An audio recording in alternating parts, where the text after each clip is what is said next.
You are a Locked On Braves postcast, part of Locked On Sports Atlanta, your team every day.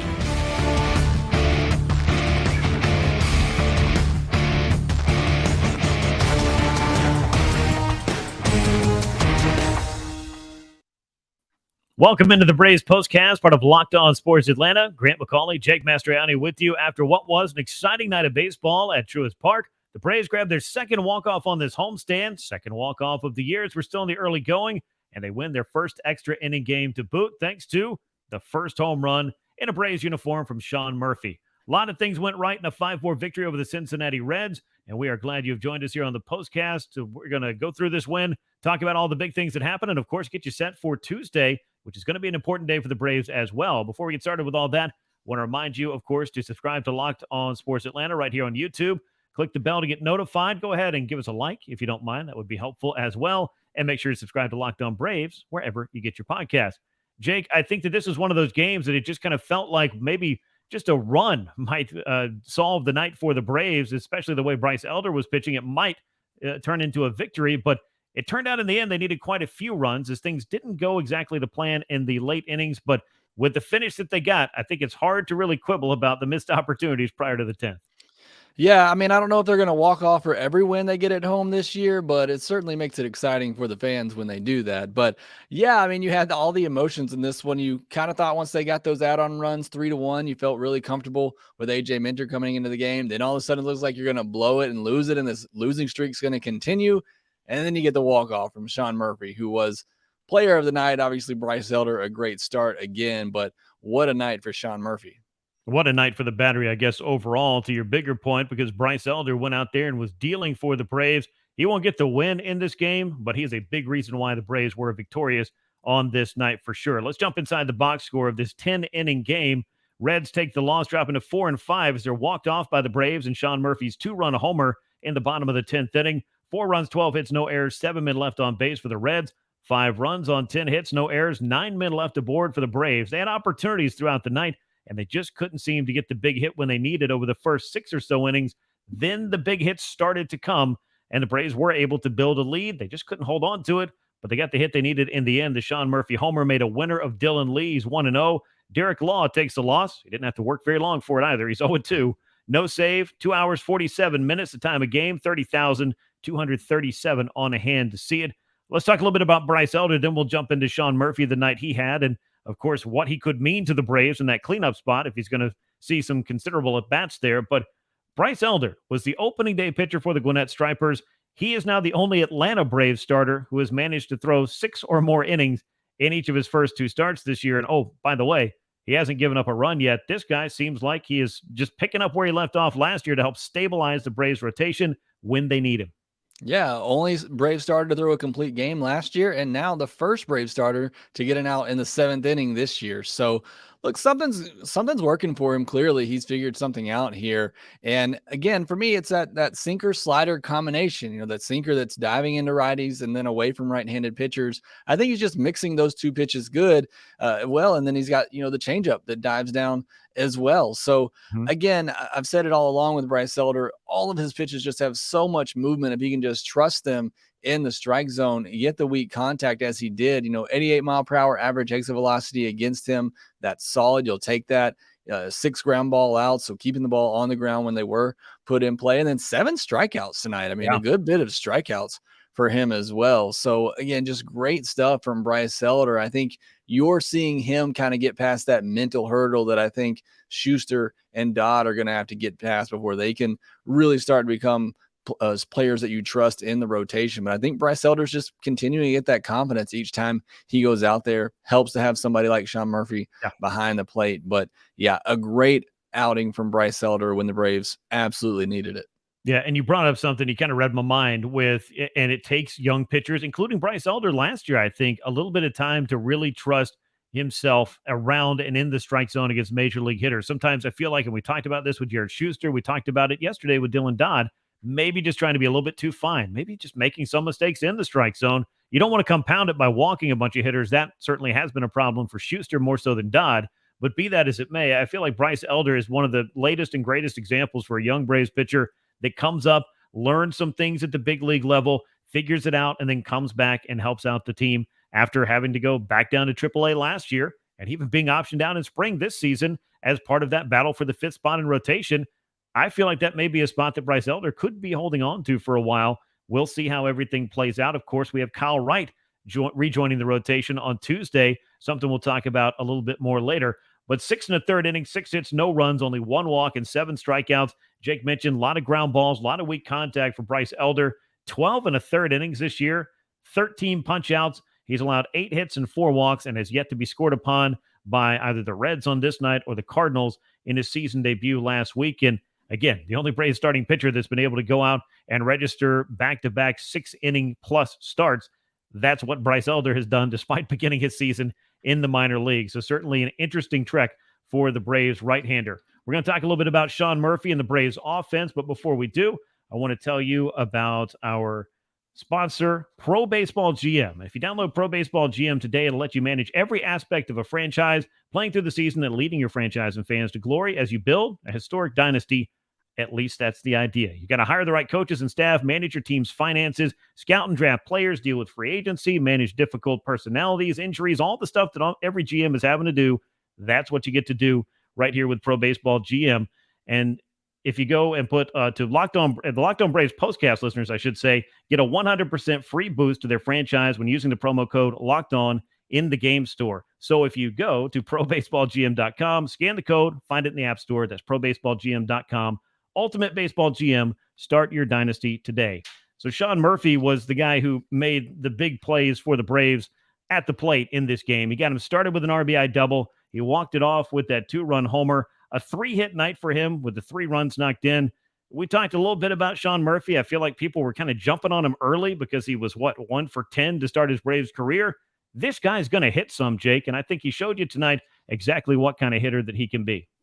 Yeah, I mean, 3 hits, 2 doubles, that big home run, obviously. I mean, the guy has some pop, a couple of hard hit balls tonight. So it's going to come. And I think it may honestly help him being in there every day now with Travis d'Arnaud out. I think we've talked about it. I mean, beginning of the year was one day playing, one day off. I mean, it's hard to get into a rhythm. I mean, this guy played a lot for Oakland last year, whether he was catching or in the DH spot because they needed it. He was their best hitter. And I think he's just now starting to get that rhythm. He's still learning the pitching staff, which I think is still his first priority right now, coming over to the Braves, learning that pitching staff. But we're going to see the bat come along, and what a night for it to really show up really on this homestand. You know, started out with 2 hits in the first game of this homestand and now 3 more on Monday night to really help the Braves. And one thing I talked about on the podcast today is, and this is, nothing, doesn't take a lot of knowledge here to figure this out. They need some help in the 4 through 7 spots in the lineup. You feel like every night, either Ronnie, Olson, or Riley is going to get on base. And boy, did they tonight. Ronnie 3 hits, Olson 3 walks, Riley had a hit. You feel like at least one of those guys is going to have a good night just about every time out there. But you need somebody behind them to step up and knock them in. Snicker puts Murphy in the cleanup spot, and he delivers. So that's big because that's really what's been killing this Braves offense is that 4 through 7 in the order, not backing up those guys at the top. Yeah, it has been, and they're going to have to find the answers for that and do so without Travis d'Arnaud, who's on the concussion IL, without Michael Harris, who has that back ailment that he's dealing with, and the fact that you've got a couple of slow starts. Eddie Rosario was back in there tonight, didn't really have a big night at the plate. We saw Marcell Ozuna late as a pinch hitter, but those two guys haven't really been factors in that mix either. But you do have Orlando Arcia, who has been a factor wherever he has hit, mostly in the bottom third of the order. Started the year as the 9th place hitter with some of these injuries. He's crept up a couple of spots. 2 more hits tonight, a walk. He scored a run. He knocked another run in. All he's done with his starting shortstop job, Jake, is bat .341.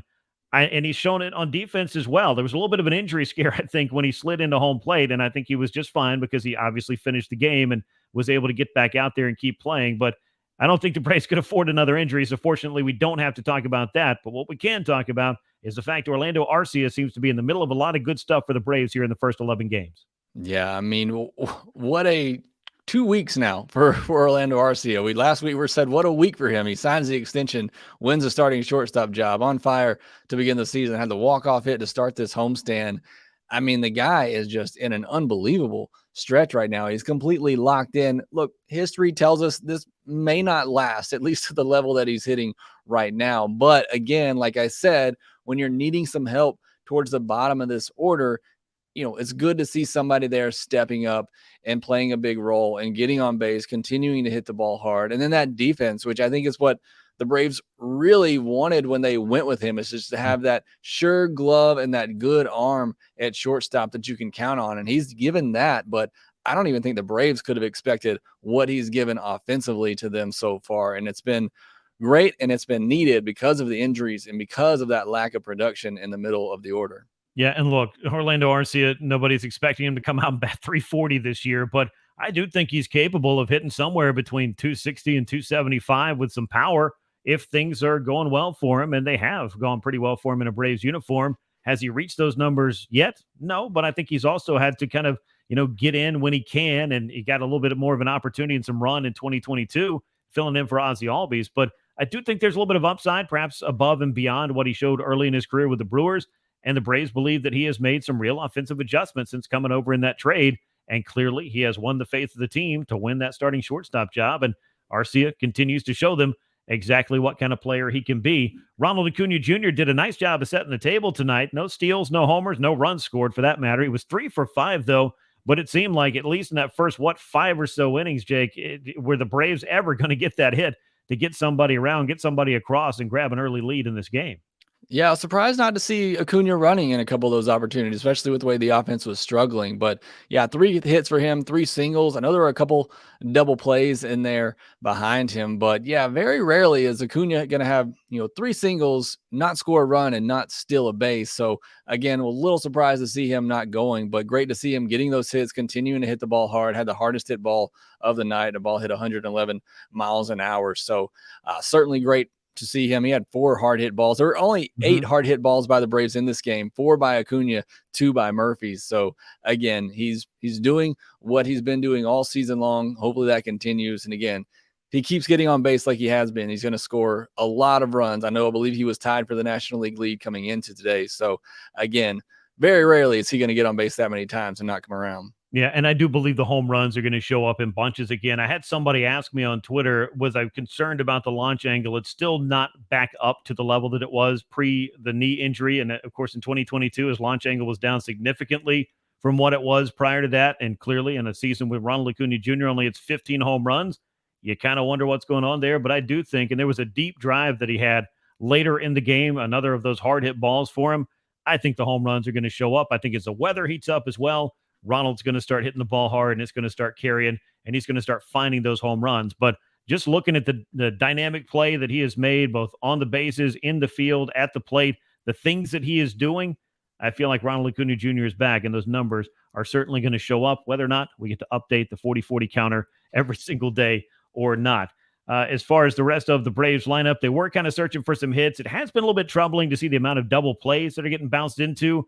But again, we are dealing with the first 11 games of the season. We know some of these hitters that aren't really up to their normal levels of production just yet are going to have some time to settle in, get on a run, and help carry this club. And the Braves lineup, I do feel, especially once they're able to get Harris back into the mix and get Travis d'Arnaud back into things, this is a lineup that still has a lot of potential, even if they haven't played up to it all the way throughout this homestand, Jake. Yeah, absolutely. Look, full strength. I still think this is one of the best lineups in all of baseball. I think the lineup they have right now is still one of the best lineups in all of baseball. It's just some of these guys, as you said, haven't gotten going yet. But yeah, I have no concerns about the long-term ability of this offense. They're going to hit a lot. They're going to hit for power.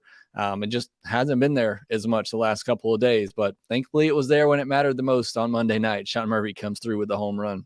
Yeah, take a walk-off home run. Those are always fun. But the Braves, they can score runs and punches. They're going to hit some home runs. We'll see how they're able to settle in Game 2 because they're going to be in support of Kyle Wright for the first time this year. And we'll talk about tomorrow's pitching matchup after I tell you about our new sponsor, So Rare, a revolutionary fantasy baseball game and marketplace transforming fans into owners with officially licensed digital cards featuring players from all 30 Major League Baseball teams.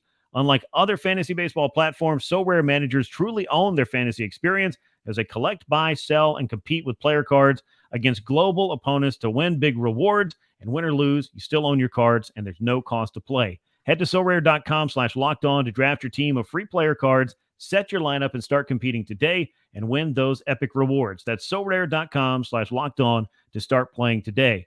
Now, as far as what the Braves are going to be starting on Tuesday, it's going to be right-hander Kyle Wright making his season debut. He was held back in spring training thanks to a cortisone injection he got in January. It had him a little bit behind schedule. He made one rehab start in Gwinnett, tossed 6 innings, 80-plus pitches, gave up a handful of runs, picked up some strikeouts, but I think all in all, the big thing was, how did Kyle Wright look and how did he feel after that? I talked to the man himself earlier last week, and he said he was feeling good and ready to make his next start no matter where it came. If it's in Atlanta, he was ready for it. If it's in Gwinnett, he was going to be ready for that. But fortunately, it's for the big league club. He won 21 games last year, 3.19 ERA across 30 starts. Jake, I think it's very important for the Braves to have Kyle Wright back in this rotation, particularly now when there are so many question marks in some of the other spots. Yeah, and it's a big year for Kyle Wright. I mean, to bounce, to come back after what he did last year, 21 game winner, still need to see it again. I think the verdict's still out there on him a little bit. So want to see him come back, have, maybe not this first one, obviously going to be a little bit rusty, but just a year going forward. Want to see Kyle Wright really build upon what was a great season for him in 2022. So glad to see him back out there. He's going to be a big part of this rotation. And again, yes, like you said, with all the uncertainties that they have right now, really would feel good to have Kyle Wright come out, have a good start, and really start to impact this rotation and set himself up for a good season. It'll be Kyle Wright, the right-hander for the Braves, against righty Luis Cessa of the Cincinnati Reds. He went 5 1/3 innings with a couple of strikeouts, couple of runs allowed against the Chicago Cubs in his only start this year. Spent a lot of time, I believe, last year working in relief, getting the opportunity to start for the Reds here to begin the season. For Kyle Wright, I think it's very simple. Go out there, do the things that you did last year that made you successful. And I guess to your point, Jake, just go ahead and prove to everybody that you are exactly who you showed last year and getting started on the right foot, no pun intended. With a victory would go a long way towards both giving the Braves a chance to bounce back in this homestand and win a series, and also give them some momentum heading into an off day on Thursday and then heading out onto the road where they'll head up to Kansas City. But all of that is a little while later on. And we'll be talking about all of that, of course, on the Braves postcast in due time. But on this night, it was a 5-4 victory for the Braves in walk-off fashion thanks to Sean Murphy's home run. I mentioned this on Twitter. I'm going to mention it here. First home run by a Murphy in a Braves uniform since July 31st, 1990. It was Dale Murphy against the San Diego Padres. Last home run he hit in a Braves uniform. Dale Murphy was in the park on Monday night to watch Sean Murphy walk off the Reds. I think that's pretty cool. A full circle moment right there. And a Braves victory makes them 7-4 on the season. Thanks so much for joining us here on the Braves Postcast, part of Locked On Sports Atlanta. We appreciate you making us part of your baseball regimen. Make sure you are subscribed to Locked On Sports Atlanta on YouTube and to Locked On Braves wherever you get your podcasts. For Jake Mastroianni, I am Grant McCauley. Thanks for joining us here tonight. Once again, your final score, Braves 5 and the Reds 4, a walk-off win for Atlanta. We'll catch you tomorrow after Game 2 of the series. And until then, so long, everyone.